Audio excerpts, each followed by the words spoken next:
1990년대 말, 2000년대 초, 게리의 사업은 본격적으로 확장되기 시작했습니다. 나는 프랑스에 있을 때와는 완전히 다른, 모든 것이 불균형해 보이는 새로운 세계에 들어섰습니다. 1995년 게리는 원래 가축 목장이었던 모나의 농장을 구입했습니다.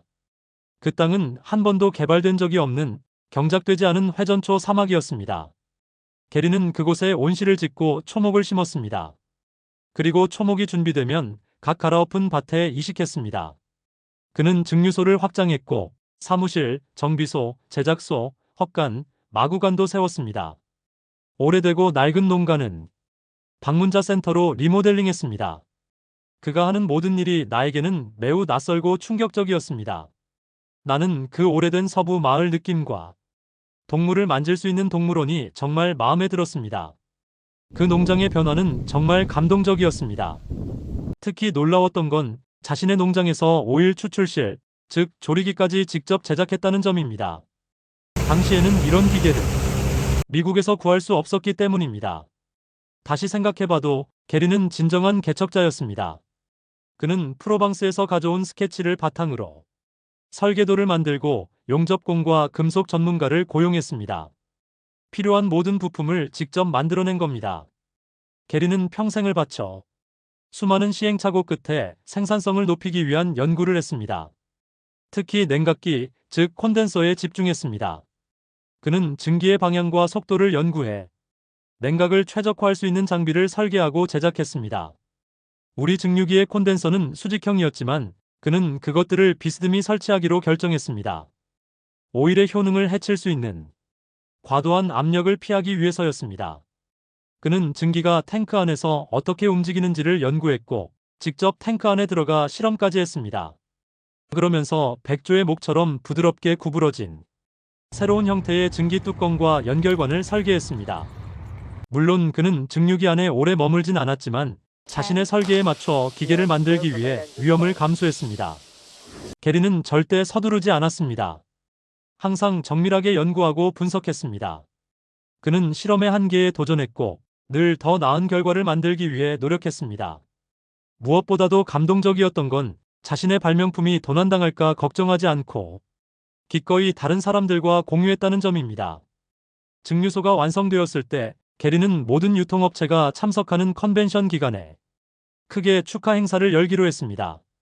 그것은 2002년 컨벤션이었고 게리는 항상 그렇듯 제 모든 비용을 부담해주며 저를 초대했습니다. 이 사진과 같은 게리의 건축도면 중 다수는 유타주 레히에 있는 영리빙 본사 박물관에서 볼 수 있습니다. 이 사진에서 게리는 온실과 증류소에서 진행된 모나 농장의 개발에 대해 마르살과 마르테에게 설명하게 되어 매우 기뻤습니다. 이 사진은 게리가 마르살과 함께 자신의 성취를 공유할 수 있었던 뜻깊은 날이었습니다. 그 컨벤션에는 마르살과 마르테 SPU도 함께 참석했습니다. 그들은 게리가 만들어낸 결과물들을 직접 보고 그 열정의 일부가 되었습니다. 게리는 마르셀에 대해 워낙 많은 이야기를 해왔기 때문에 유통업체들도 그를 꼭 만나고 싶어 했습니다. 게리가 에센셜 오일 증류를 배우기 위해 처음 프랑스를 찾았을 때 그는 언젠가 자신의 농장에 직접 증류소를 짓고 싶다고 자주 말했습니다. 그의 프랑스 친구들은 미국인들이 프랑스 사람들을 자주 따라한다며 함께 웃으며 농담을 주고받았습니다. 어쩌면 그런 말들이 게리를 더 자극했을지도 모릅니다. 누군가가 그를 놀리거나 그는 못할 거라고 말하면 게리는 꼭 그걸 해내고야 말았습니다. 컨벤션 당일 모나 농장에는 5개의 오일 추출기, 즉 조리기가 준비되어 있었습니다. 게리는 앞으로 10개에서 12개를 추가로 지을 계획이었습니다. 많은 사람들이 증류소 앞에 모였고 게리, 마르셀, 그리고 저는 높은 단상에 올라 사람들에게 연설을 했습니다. 게리는 마르셀을 소개한 뒤 그에게 마이크를 넘겼습니다. 게리에게 모든 것을 가르쳤던 마르셀이 청중에게 이렇게 말했습니다. 이제 제 제자가 저보다 더 훌륭한 교사가 되었습니다. 그 말을 듣고 게리의 눈에 눈물이 고이는 것을 볼 수 있었습니다. 마르셀 역시 너무 감동해서 말을 잇지 못했습니다. 그것은 게리에게 정말 영광스러운 순간이었습니다. 저 또한 마르셀의 말에 전적으로 동의했습니다. 내가 지켜본 게리는 어떤 기회가 와도 그 기회를 잡을 준비가 된 사람이었습니다. 그는 기계가 작동하는 모습을 딱 한 번만 봐도 그걸 그대로 재현해낼 수 있었습니다. 이 사진에서와 같이 게리는 언제나 작업을 더 효율적으로 만드는 새로운 방법을 발명했습니다. 기계 조작이든 기계화이든 그는 모든 것을 직접 해낼 수 있었습니다. 그는 기계의 원리를 정말 빠르게 이해했습니다. 아무도 설명해주지 않아도 기계가 어떻게 작동하는지 스스로 파악하고 직접 조작할 수 있었습니다. 게리는 어린 시절 이야기를 들려주곤 했습니다. 그의 가족은 농기계를 살 돈이 없었다고 했습니다. 사람들은 그의 아버지를 안쓰럽게 여겨 오래된 고장난 기계들을 주었습니다. 그의 아버지는 그 기계들을 분해해 원리를 이해하고 부품을 만들고 조립해서 작동시키는 법을 배웠습니다. 게리는 그런 환경 속에서 자랐습니다. 아무것도 아닌 것처럼 보이는 것에서 무언가를 만들어내는 법을 배운 것이죠. 그것이 때로는 불가능해 보여도 게리에게는 생존 방식이었습니다. 바로 목장에서 살아남는 법이었죠. 게리는 뛰어난 기계공이었고 농기계에 대한 열정이 가득했습니다. 그가 매년 콜로라도주 그랜드 정션에서 열리는 미국 최대의 중고농기계 경매에 참석한다고 말했을 때 저는 웃을 수밖에 없었습니다. 게리는 그곳에서 농장에 필요한 픽업트럭, 덤프트럭, 트레일러, 지게차, 관계 파이프, 경운기, 심지어 세미트럭과 대형 트레일러까지 구입했습니다. 그는 농장 일꾼들이 임시로 거주할 오래된 캠핑카도 단돈 $200에 사왔습니다. 그는 특히 돈이 많지 않을 때 $1를 어떻게 아끼고 늘릴지 아는 사람이었습니다. 그는 빚지는 삶을 절대 신뢰하지 않았습니다. 이 사진과 같이 매년 3월 게리는 콜로라도주 그랜드 정션에서 열리는 경매에 참석했습니다. 그는 농장 운영 첫 10년 동안 대부분의 농기구를 그곳에서 구입했습니다. 이 사진은 게리가 성마리스에서 비와 눈 녹은 물을 모으기 위해 직접 한 연못들입니다. 게리가 저를 방문했을 때 그는 가장 최신 장비들을 보고 싶어 했습니다. 그는 장비가 어떻게 작동하는지 관찰하고 질문하고 꼼꼼히 메모했습니다. 내가 그에게 처음 보냈던 장비는 오래된 라벤더 수확기였습니다.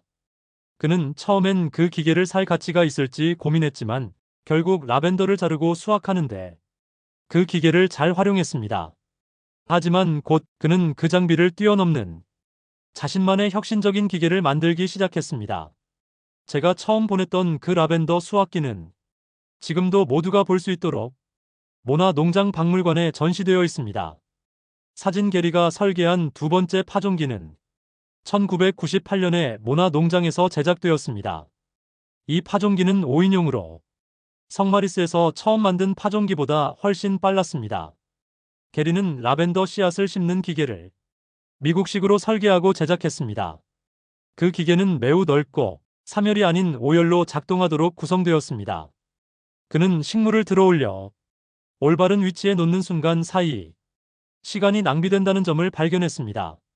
그래서 그는 시간을 더 절약할 수 있도록 기계를 다시 개선했습니다. 이것이 바로 게리의 전형적인 모습이었습니다.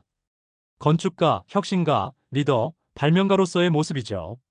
그의 농장은 단순한 농장이 아니라 실제 장비를 제작하는 공장이기도 했습니다. 그는 철강 제조업체에서 금속을 대량으로 구매해 직접 자르고 용접하고 성형했습니다. 이후에는 숙련된 금속 작업자들로 소규모 팀을 꾸려 함께 일했습니다. 그는 북미에 있는 세 곳의 농장과 캐나다 농장을 위해 다양한 크기의 대형 조리기 쿠커를 제작했습니다. 제작한 장비는 그가 직접 세미트럭으로 운반하기도 했습니다. 그는 세미트럭 운전도 멋지게 해냈습니다. 정말 대단한 사람이었습니다. 나는 종종 게리가 못하는 일이 과연 있을까 생각하곤 했습니다. 게리가 등장하기 전까지 미국에서 라벤더 생산은 거의 없었습니다. 1991년 첫 라벤더 수확 이후 게리는 생산의 전 과정을 직접 통제하는 아이디어를 떠올렸습니다. 그것이 훗날 시드 투 실로 불리게 된 철학입니다.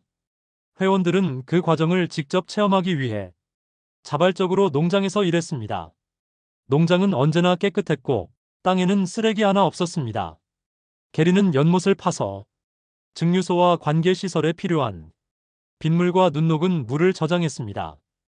이 사진은 위쪽 2012년 겨울, 저는 장마리와 베노이트와 함께 성마리스와 하이랜드 플랫을 방문해 겨울 수확에 참여했습니다.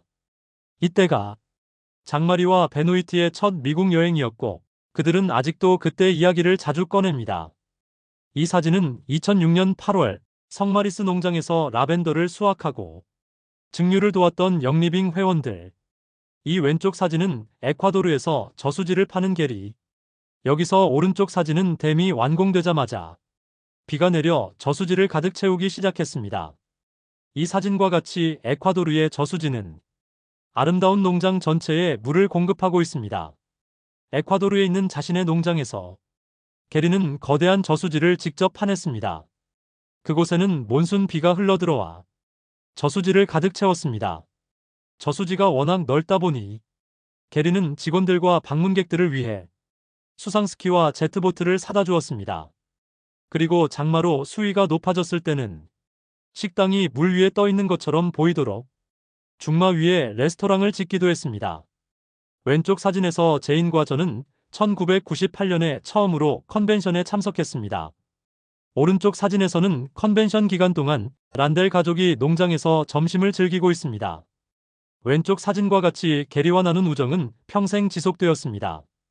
그가 저에게 스피릿 오브 영리빙 상을 수여했을 때 정말 놀랐습니다. 오른쪽 사진에서와 같이 무대 뒤에서 웃고 있던 헤르베는 우리와 함께 무대에 설 수 있다는 사실에 설렜다고 말했습니다. 그가 준 아름다운 블로 글라스 접시도 기억납니다. 게리는 종종 저와 제인을 무대에 초대해 연설하게 했습니다.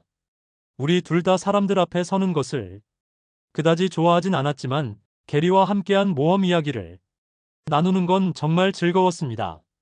지금 돌이켜보면 그 기억들 덕분에 마음이 따뜻해집니다. 영리빙의 연례 컨벤션은 해마다 점점 더 커졌습니다. 게리는 자주 저를 무대에 초대해 라벤더와 프랑스 농장 이야기를 해달라고 했습니다. 저는 그 자리에 함께한 것과 수많은 영리빙 회원들을 알게 된 것이 정말 즐거웠습니다.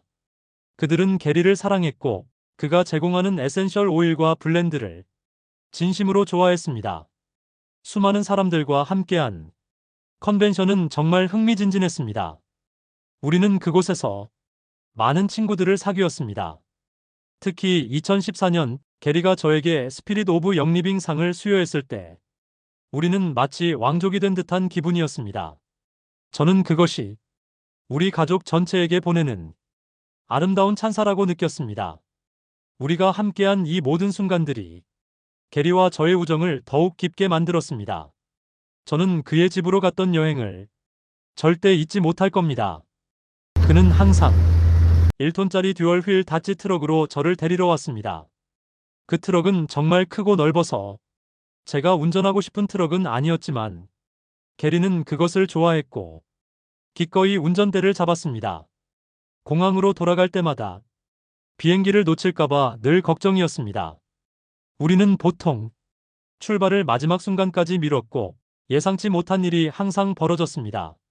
스트레스라고 하면 이런 상황이죠. 어느 날 공항으로 가던 중 게리와 저는 그의 큰 트럭 앞좌석에 앉아 있었고 뒤에는 동물용 건초 더미가 가득 실려 있었습니다. 고속도로를 달리던 중 건초 뭉치 몇 개가 떨어졌지만 이미 늦었기 때문에 게리는 차를 멈추지 않기로 했습니다. 몇 개의 건초는 도로 위에 흩어졌고 나머지는 넘어지며 바람에 날아갈 거라고 그는 말했습니다. 그 일의 뒷이야기는 결국 알 수 없었지만요. 이후에는 공항에서 차를 빌려 게리의 집으로 직접 운전해 가기 시작했습니다. 불필요한 불안을 피하기 위해 게리에게는 도착 시간만 한 번 알리곤 했습니다. 저는 우리가 품질과 나눔을 위해 얼마나 가까이 연결되어 있었는지를 보여주는 이야기를 정말 많이 가지고 있습니다. 이런 이야기들이 영리빙이 어떻게 오늘날의 에센셜 오일 분야 선두주자가 되었는지, 그리고 왜 프로방스 라벤더가 아로마 테라피에서 여전히 독보적인지를 이해하는 데 큰 도움이 될 것입니다.